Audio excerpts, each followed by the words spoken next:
Hello, guys, and welcome to the Shrewsbury Biscuit podcast. I'm Alex Whiteley. Of course, you know it's me. I'm here every week. I've got to explain. Right? I've had a busy couple of days over the weekend. I've been covering a lot of events. I went to Abbey Fest, the beer festival they had at the Abbey, Lincoln Davis, and I also spent 2 days at Drawn, the art and design festival that I was in the museum, they were amazing events to do.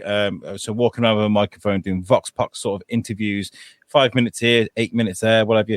They're great. But do you know what I love doing? I love sitting down and just chilling out and speaking to someone. And that's what I'm going to do today. I'm going to speak to Carol Harris. You got in touch with me, a local author. Carol, thanks for joining the show today. Oh, great to be here. Nice to see everybody. Well, not see everybody, but see you at least. Kind of. It's kind of catch-22 with technology at the moment. We were just having a chat because I've just gone and got my booster, and this new world we're living in, it's not even new. 2 years we've been doing this now, this COVID thing. But I feel like technology has helped us sort of meet people that we wouldn't normally get to meet. I could have driven to you today, but I was just like, you know what? It's easy just fire up StreamYard, the old StreamYard, and do it this way. But yeah, I'm very grateful to be speaking to you today. So are you Shropshire born and bred, or where do you hail from originally? No, not at all. I was actually born in Reading and lived most of my life in London. In fact, my father was a GP in the East End a heck of a long time ago, and so I was brought up there and had a couple of spells outside London. And then for the last 30 years, I've lived in Wales, but only just. So we've got a Shropshire postcode, but I'm near Welshpool. You live in Wales by choice. That's interesting. I'm joking. I grew up in Wales. I can say stuff like that. So to go from the hustle and bustle of the city to just over the Welsh border there, what a transition that is. I mean, how long have you been there now, and was it a difficult thing to move into? No, actually, no. I've been here about 30 years, but in fact, I had a spell out of London before that, and I was living in Hertfordshire on the Hertfordshire border in a little village. So I had a little taste of life like that. But we came here quite inadvertently. It was a weird story because we weren't even thinking of moving. We had a vague idea if we did move at some point, it would probably be north rather than south, west rather than east, near some transport. That was about it. And then we went away for the weekend. And the night before, I went to a meeting in central London and the tube stopped running. So I had to phone my husband to come and pick me up. And while I was waiting for him, I went into the local branch of a famous newsagent and bought a magazine. And there was a picture of a house in it. And it was halfway between the two places we were going for the weekend. And we came and had a look at it and bought it. And that was it. Weird. That's great. Nothing about the area. Well, that's the beauty of it, though. You get to find out everything as you go along. It's funny how we're all sort of programmed early on in our lives, right? Because, I mean, I've lived in kind of big towns. I've never sort of lived rural. I never lived like properly urban in the city, you know.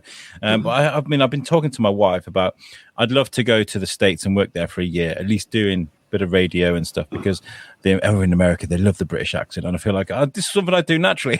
Do you know what I mean? So, but like I have this image of like living not in the city, but just, you know, out in the sticks a little bit. Like I have this vision, but I wonder why I have this vision of I don't really want to live in a city.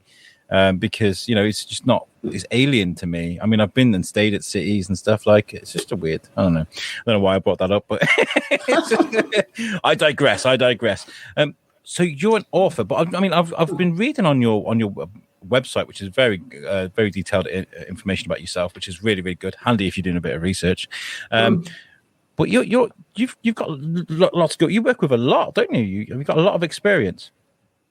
Yes, unfortunately, that's what happens when you get very old. You get more experience. It sort of just happens. But the thing is, I get waylaid by ideas. So if an idea crosses my path, I tend to follow it, you know. And the books they're not planned. You know, occasionally they are.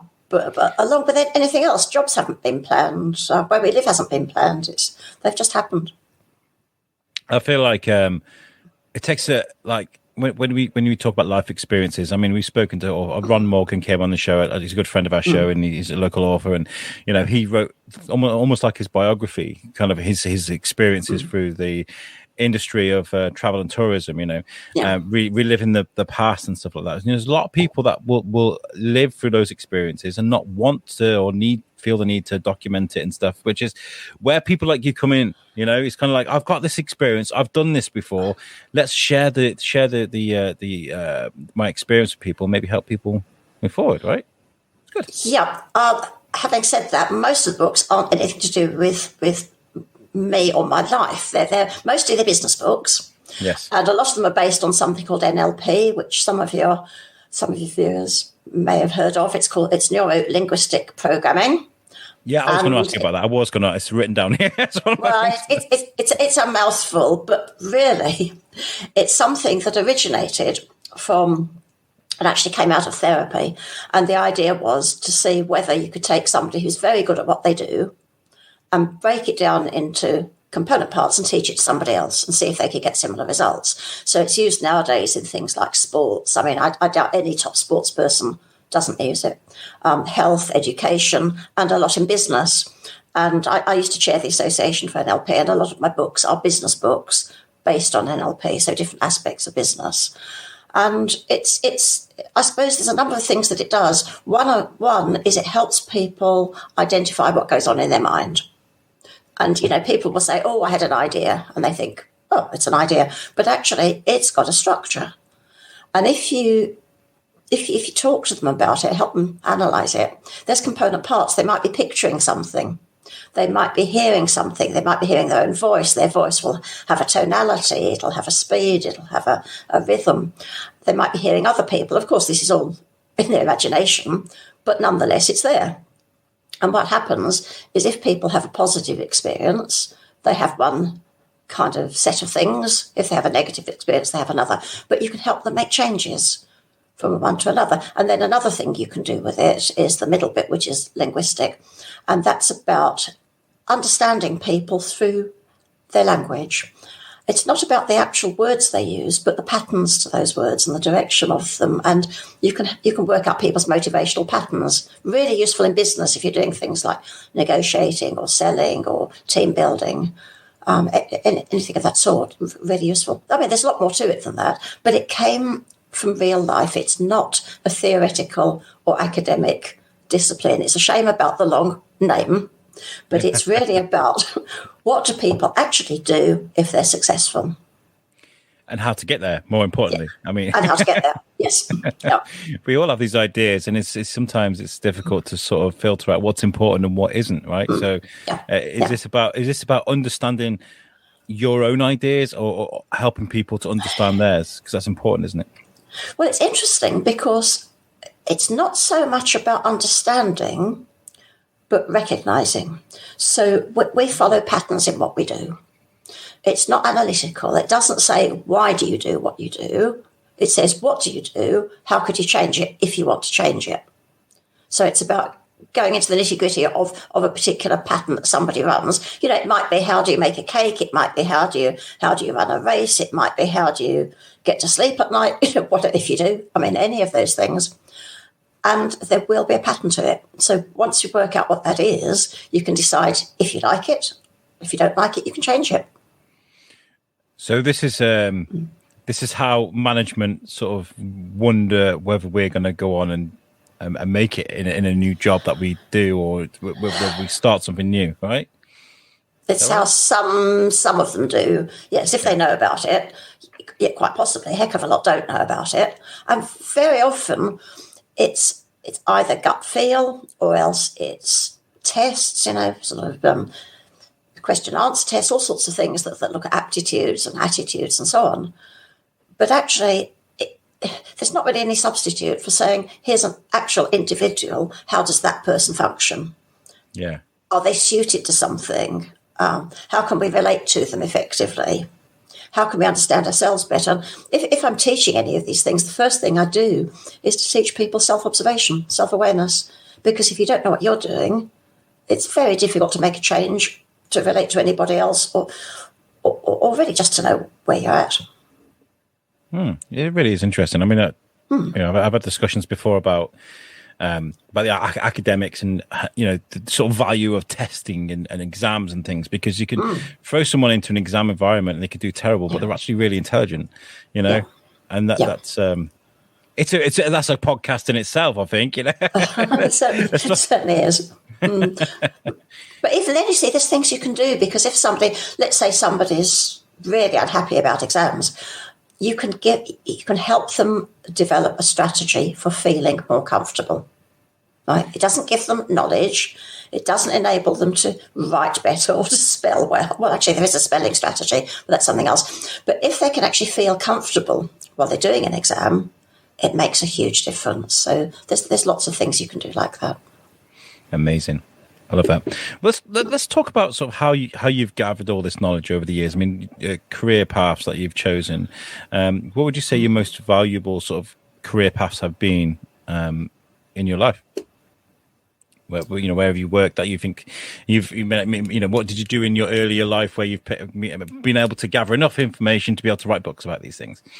Well, I think it's about a mix of things, because I have done lots of different things. But I've only got one of my books, which isn't a how-to book, and that one is 150 odd things that have happened to me during my life. And one of them is actually about my first job, and that was in the motor industry. It was with Vauxhall Motors in Luton, as it was then. And my first day at work, had to go to the personnel department, no clue where it was. Vauxhall was like half the town, so it was a huge place. So I was walking on the street, and no idea where to go. So I stopped somebody and said, do you know where the personnel department is? And he said, oh, yeah, it's through there, and pointed. So I followed where he was pointing, and it was the men's loo. So I mean, that was the start to my working life. But the point is, if you can't look at things with a bit of humour, I think it's hopeless, and humour is really important to me. But after that, I did a mix of things. So I worked in the public sector, private sector. I worked for Management College. I was one of the directors of the Arts Council in London. I've run my own businesses for about 30 years. So I think it's a mix of things. But there's a little saying, you can have 30 years experience, or you can have 1 year's experience 30 times. Yeah. And if somebody does the same thing all their life, and this isn't about, it's a bad thing to do the same thing, but if you don't look at it differently, take anything different from it, see different things in it, you're really going round in circles. So I think part of you say, how do you get the experience? It's being exposed to a variety of situations and hopefully learning from some of them. Not all of them, but some of them. It's about putting yourself out there, isn't it? And I feel like, I hear a lot of talk about, sort of people wearing their heart on their sleeves and how that can be sort of dangerous. But I feel like that's a really exciting thing. It's a brave thing to do, to be like, hi, I'm Alex, I'm the Shrewsbury Biscuit, and I'm going to talk to you here. I'm going to come to these events, and we're going to do this amazing event, and we're going to do this. People are looking at you then, and they're expecting the things to come out of what you've said, or, so it's kind of brave to be able to go out there and be like, I'm going to try this now. I'm going to do this now. I'm going to do that. And then be like, I'm going to write a book about it. Everybody's looking at you and they're like, oh, let's see if, let's see what Carol's got. Let's see if what she's written is accurate. And so, what's that like? Well, I think you have to understand about writing. Now, a question I get asked very, very often is, how do you discipline yourself to write? Okay, it's the wrong question. If you're a writer, it's an addiction. Yeah. The difficulty is stopping yourself doing it. So my first books, so-called, but I was probably 5 or 6 years old. So I've always written. So it's not, let's write a book about something. It's, I'll give you a current example. I've been doing posts on LinkedIn, and I started doing some a few months ago about business. So they're business tips. They're nothing to do with my business. It's just, here are some things that are useful in business. And I don't actually think the world needs another business book, but there are lots of people who haven't any business experience. And I thought, well, actually, little tips could be useful. So if they then want to find out more about it, go and look at the stuff on the internet, do a course, read a book, anything. It's out there. So I started doing this series, and it was just, here's some little ideas. Now, they're all conversations between me and inanimate objects around my house. Okay, I love that. So, yeah. And they were never going to be a book. It was just some posts. And then people started saying, are these going to be a book? Or when's the book coming out? So I thought, well, actually, I've written them anyway. They may as well be a book. So they will be early next year. And then literally a couple of weeks ago, I thought, I think there should be a companion to this. So I decided to do another book, which is will be about personal effectiveness. And that's going to be conversations between me and food, and there'll be recipes in it as well. So there'll be tips about being effective, and a picture, and a recipe. So it's not that I go looking for things to do. They just happen. You really struck me there when you said it's like an addiction, and I feel like that goes to, it's the same for anything that you enjoy doing, you know. Yeah. I the best way to put it is I hurt myself at times when I'm kind of like, I want to do this, I want to do that. Let's fill up my schedule. I'm going to be here, I'm going to be there, I'm going to record, I'm going to edit, I'm going to do all that stuff, because then I burn myself out. But this is because I love doing this thing. And this is, I guess it's the same with writing, because, you know, it's a huge commitment to write a book, you know. So once you've started the ball rolling, you know, you kind of got to see it through, right? Yes. But if you decide you don't like it, you can dish it. Does that happen a lot then? Have you started writing a book at all and gone, no, actually, halfway through this, but I just don't care about it anymore? Has that only once, and that was actually when COVID happened. And I thought, I'm going to keep a diary, and I'm also going to keep a record of what we eat. So it's going to be a kind of a recipe book. So here's what happened today, and here's what we ate, and here's a recipe for it. And I got so bored with it after about 3 weeks that I gave it up. So it never happened. I had a title for it and a structure and everything, and I just couldn't rake up the enthusiasm for it. And I think that's because I'd kind of planned that one. I'd thought, how about writing a book on this? So when they've actually just happened, it's not an issue because it's something that interests me and I do it. And that one was an idea, and it obviously wasn't the right strategy for me. It's really interesting, though. But I think that's important because people very often get stuck in things. And even if they're really enthusiastic about them to start with, if they lose interest, there's no point. And I talk a lot to youngsters about entrepreneurship. And one of the things I say to them is find something you enjoy, because it's hard enough getting out of bed in the morning anyway, let alone to do something that you can't bear. So find something you enjoy. You can always make a business out of something, but you can't always make yourself enjoy something you dislike. What about trying to reignite the passion then for something that you're very good at? It's your vocation. It's what you're born to do, but you're in a stale situation. I mean, I've found that recently. Yeah. We did a charity event in the summer called Pod Aid. It was a 24-hour podcast. It took a whole year to plan. We did it. It was so draining. Me and my entire team, we lost any sort of desire to go out there and make things again. I mean, I carried on with the biscuit and stuff, but inside I was dying. I was just like, oh, I need a break. But like there's this motor inside me that can't stop. How do you reignite the flame when you've lost that passion? Well, I think first of all, recognise it's happened. I mean, I got 3 books out for Christmas last year, and I said I'm not going to do any books this year because I had enough of doing them. Of course, that didn't happen, but that was the plan. I think one of the things is if you've got any control over it, try not to let yourself get to that point. Now, that's easier said than done, because if you're really immersed in something, it can be really hard to stop. But if you can recognise the signs, it's really useful. And it's things like losing concentration and sort of fidgeting and feeling tired and you know, wanting to have a drink or go to the loo the whole time. There's all sorts of things.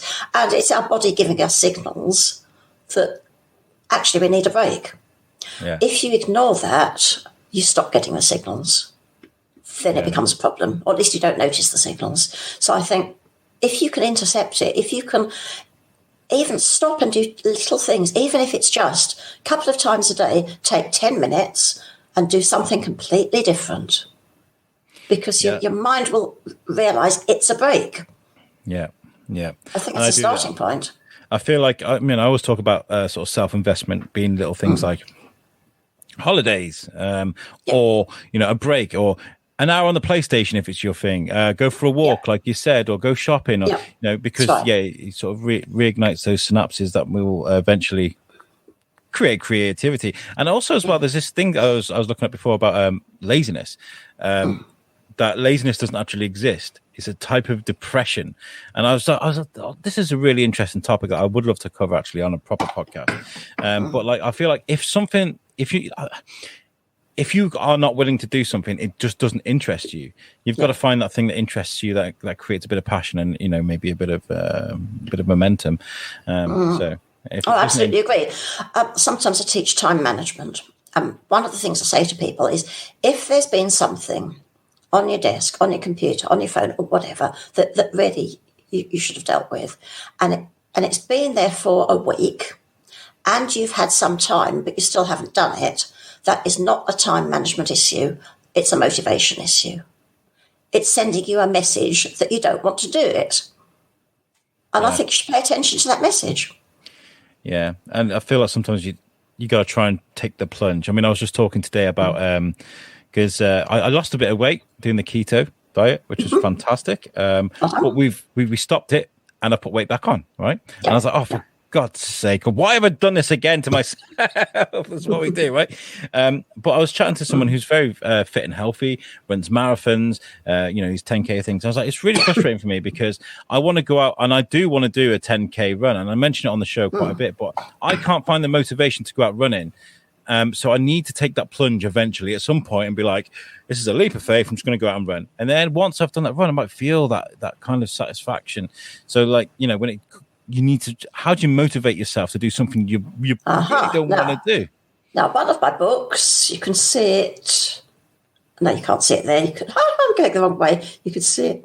Anyway, I can't get used to being...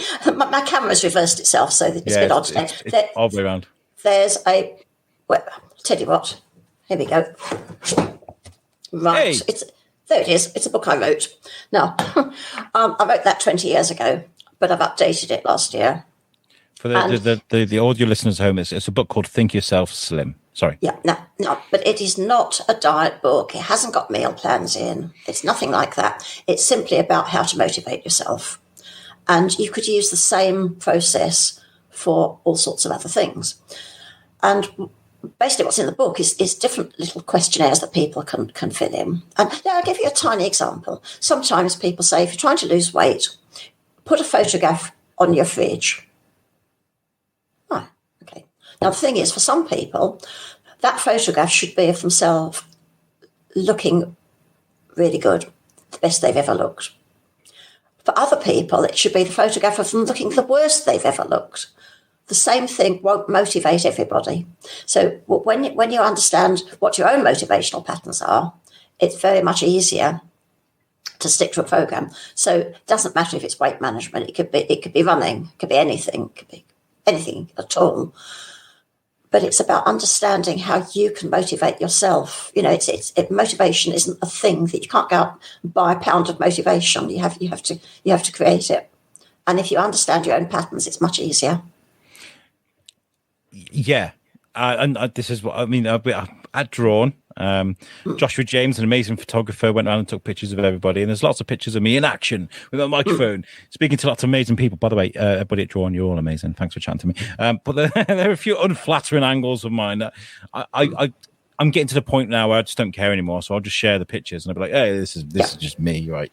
But there is a situation, there is something inside me that says, you need to do something about this, boy. You need to do so. Like, putting the picture up there and reminding yourself what you can do. Very important advice, I think. So that would work for me, is looking at the disgusting version of me, wanting to get away from that. That's what would work for me. And it's something that I saw in you see in movies all the time, where Rocky will put a picture up of his opponent on his mirror, so when he's brushing his teeth, he'll be like, I'm going to destroy you, or something, Very important. Yeah. What's the first book you ever wrote that you kind of sold? And you were like, I am an author now. Can you tell us about that? Yeah, it's the one you can see I think it's on the left of the screen. It says NLP. And it's gone through 3 different incarnations, and that one's called NLP Made Easy, which is the current one. So that came about because an old friend of mine she was a friend, we'd worked together and so on. She was asked to write a book, and she's dyslexic, and she got a bit panicked. So she asked if I could do it. So that's how that one came about. And I wrote that really according to what the publisher wanted, so that the structure of that book wasn't probably the way I'd have structured it. But see, in those days, writing and publishing was very different, because what happened then is publishers would come to you and they'd give you money to write things. So, I mean, it still happens, but not quite in the same way. But that book's been in print for over 20 years and has done really well. But it didn't come, as with the other things, it didn't come about because I thought I need to write a book. It was because somebody else didn't do it and got handed to me. That's how the biscuit was created, Carol. Yeah, was it? I was like, there's got to be a bazillion shows about Shrewsbury podcasts and stuff, and I looked and there were none. And I was like, this is my opportunity, so I snuck in there and we have the Shrewsbury Biscuit now. Do you ever start a project, get kind of stuck on it, move to something else, and then revisit things? No, I have a very simple writing strategy. I decide if it's a business book, if it's a non-fiction book, which they all are apart from one, then what I tend to do is decide on a subject, decide on the main areas, decide on some subsections, and then just write it. And I edit in my head so that when it's down on paper, that is it. I write about 1,000 words, an hour. And that's it. It's done. I hardly edit. I will reread it in case there's typos, but I very rarely change anything. That's fantastic. I love that work ethic. That's fantastic. But now that is non-fiction. I've got 3 books which are educational books for children. Yes, I see that. So there's one about ecology, one about health, and one about making friends. And those were very different because I'm not a fiction writer, and I've never really had any interest in writing fiction. But there were topics that I wanted to get across, and I thought it'd be very tedious if it's just about this subject. So I put a story around them, and they're all animals talking to each other about quite serious things or important things. But I think they're quite fun. It's quite a fun story. But the story wrote itself. I had no idea where that story was going. I knew the subjects I wanted to get in, so I had a list of, say, 20 topics, and that was it. Then I just started. And it went where it went, which surprised me because I'd never written anything in that way before. And this is one of the books here. It's Adventures of Mia Flat, How to Be a Good Friend. Yes. And actually, that is actually an NLP book, although it doesn't say so. It's got a lot of NLP techniques in, but made really, really simple, so like self-observation. It's kind of like hiding the broccoli behind something on a kid's plate. Making sure they get their grades. But there's lovely pictures in it too, which I didn't do. I have somebody who did the pictures, and she was superb. I'm trying to find it now, but I went to the cinema last week, and this sounds like digression, but it's really important. And we went to watch Encanto, which is an amazing story of a movie about a Colombian family. My wife, being Colombian, was like, "Oh, we need to go and watch this film." So we did, and took my mother-in-law. It was fantastic. But before the movie, there was this beautiful. Sometimes they do like a mini sort of movie before the actual movie, and there's a story about raccoons, and it was about the mother raccoon would be really horrible to the other raccoon to try and keep it safe. And they show its scars and be like, look, there's a wolf over there, and that's what happened to me. Don't do that. And then it shows the next generation, and the next, and it was like how things were hard for the first mother raccoon, kind of difficult for the next one, and then for the next one there will be no scars because they've just learned these lessons as they go through. And I feel like they taught a very, very important lesson there about intergenerational connections, very sneakily and in a very beautiful way. So telling a story like this in a way that kids will not be threatened by the sort of the academic sort of subject that it is. And they learn a lesson from it. I think it's very clever technique. Very clever technique. Well, hopefully, but there is also a lot of information in them too. And some of it surprises, well, perhaps it shouldn't surprise me. The one before that was about health. And I used to do a lot of talks. I did some talks at Shrewsbury Library before COVID about various things. And one of them, I think, was about health. And the interesting thing is there's things in that book about, for example, gut bacteria or blue light. And the parents didn't know about them. Sometimes the children did. And in fact, I was doing a talk at Shrewsbury Library, and I said, does anybody know about blue light? And there was one boy, must have been about 7 or 8, I think, and he said, oh, yeah, that resets your body clock. I thought, grief. No, wow. The parents didn't know. So that there is some serious stuff in there, but because it's put across in a fairly light-hearted way, hopefully it gets absorbed. I found the Pixar film, by the way. It's called "It's Far from the Tree." I've got a still. Oh, okay. It's beautiful. Oh. If you get a chance to watch it, it'll be on Disney Plus at some point. Oh, it's okay. Show that to your kids.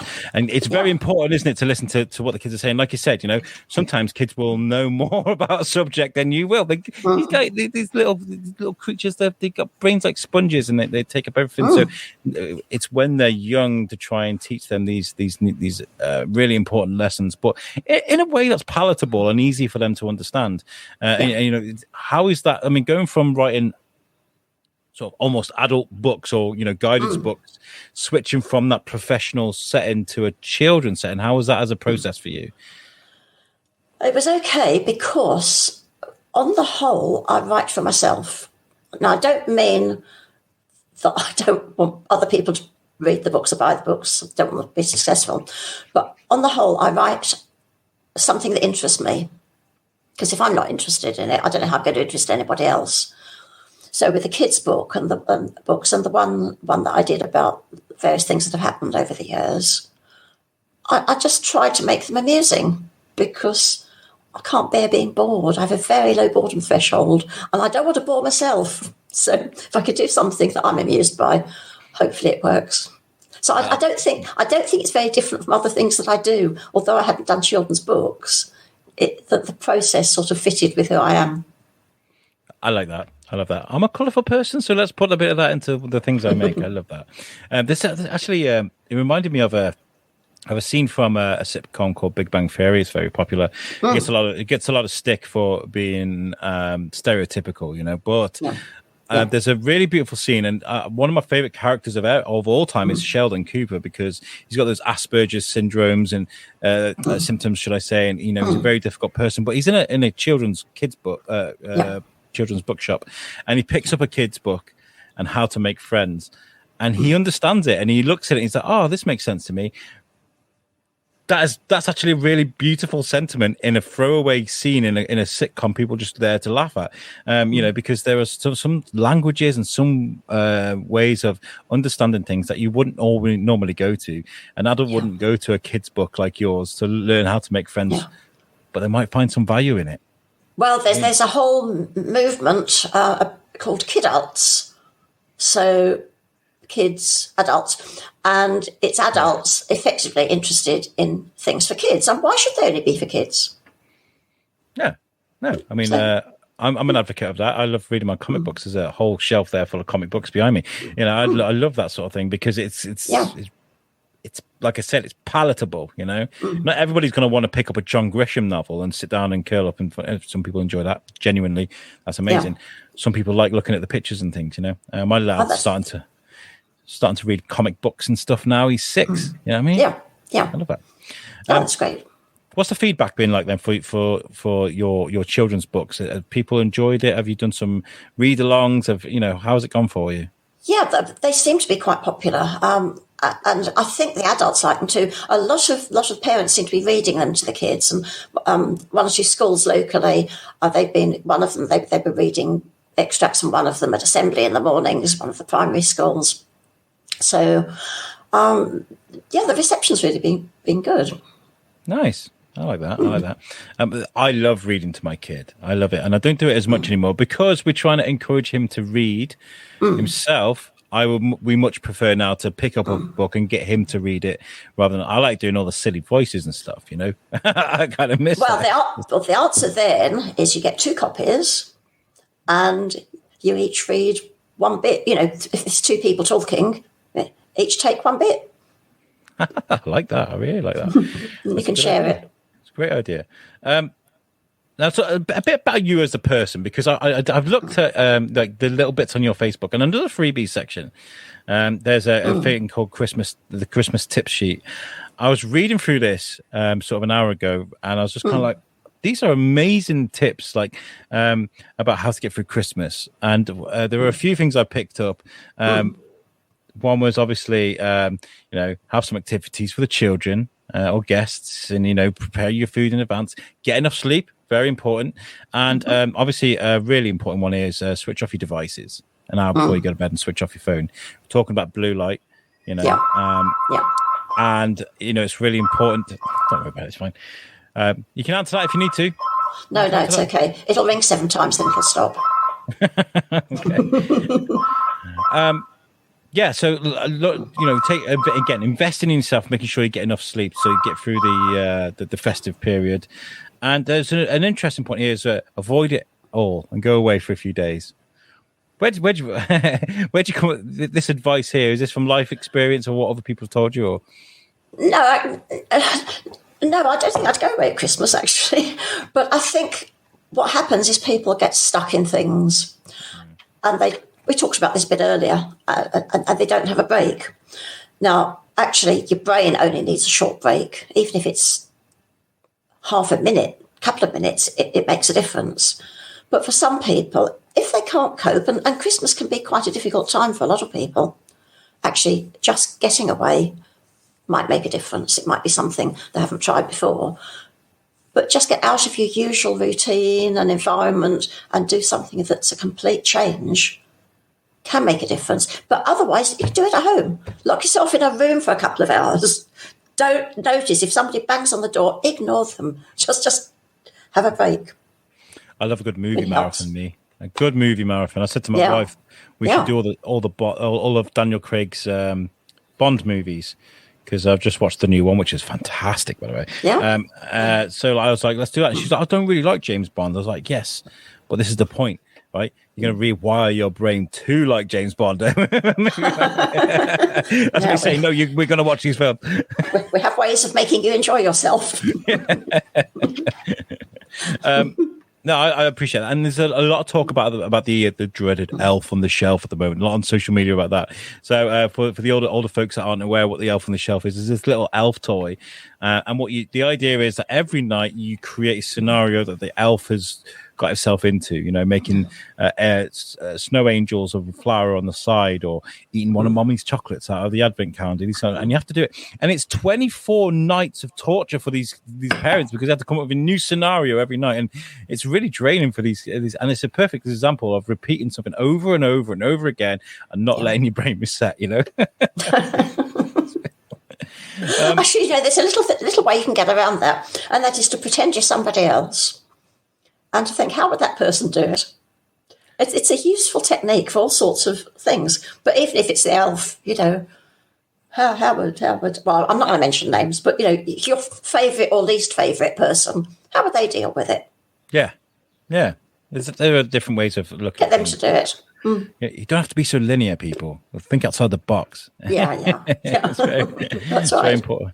And I wrote down some interesting facts about you as well. That you enjoy fencing. I think that's really interesting. So don't mess with Carol, guys. Well, I met my husband at a fencing club. We had crossed swords in our wedding cake. Oh, nice. That's lovely. So, how often did you break out the foil? It's a foil, isn't it? The fence. Well, there's 3 different. There's foil, épée, and sabre. Haven't done it for some time actually, but we used to run a fencing club in our village. Cool. And actually, I shall show you something. No, I can't because I can't reach it. But we had a talk yesterday about the Much Wenlock Olympics, because they preceded the modern Olympics, and they have games each year. I have an Olympic medal, but it's from Much Wenlock. Nice. Nevertheless, I like it. I'm going to write down for this episode. I'm going to like Olympic medal winning Carol Harris.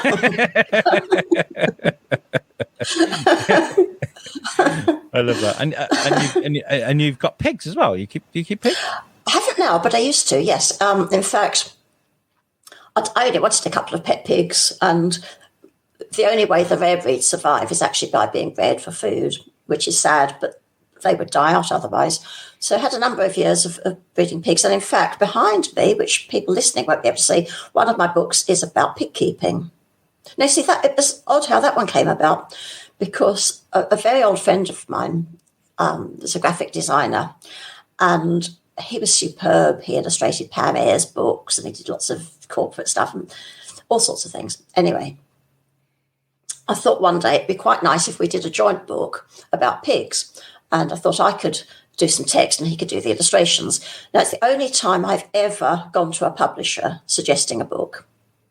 So I found a publisher who did books about farming and said, would you be interested in a funny book about pigs? And they said, no, humour doesn't sell. Will you write us a proper book about pigs? And I said, I don't think I've got the experience. Yes, you can. So I did. So I think it was the best-selling pig book that they had. But it's got funny stuff in as well. So, yeah.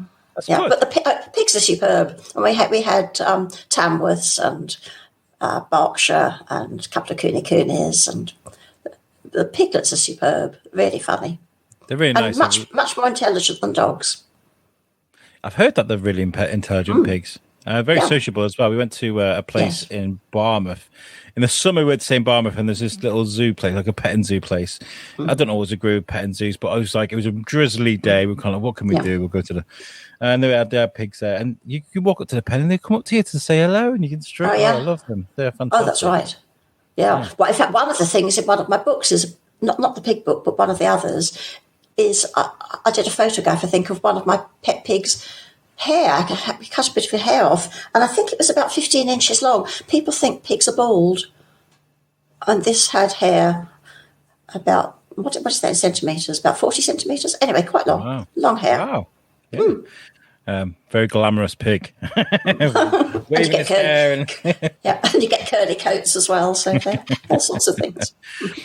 What's next for you, Carol? Is there something you're working on at the moment that you want to tell people about? Well, there's a couple of books that will be out next year. So one on business and one on personal effectiveness. So in terms of writing, I do lots of other stuff apart from writing. But in terms of the writing, those are the current things. If people want to actually see them, if they go to LinkedIn, they can see my posts. And if they want to, I've got a free newsletter, or they can just check out my website, and there's a freebies section. And I've just started putting up things that are extracts from some of the books or the posts and so on. I'm on the website now. It's carolharris.uk. So check out the website. It's very good, actually. Lots of information there. And there's links there to all the books as well. Do you predominantly use sort of like Amazon and things like that, or do you like to send out to independent booksellers? All the early books went through conventional bookshops, book producers, publishers. So they were very different. The later ones are self-published on Amazon. Yeah. And one of them is about business networking, which is pretty topical at the moment because there's so much networking gone online. And that is one of the way I know people won't be able to see that, but that's this one. Yeah, we've got the picture of it there as well. Oh, it's a bit blurry, but probably. Yeah.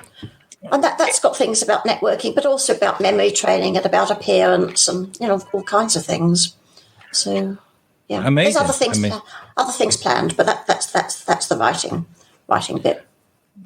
I've really enjoyed talking to you because I've spoken to authors, and I love speaking to any author, any artist, any musician, because you guys do what I can't. I can't center myself or focus on a book.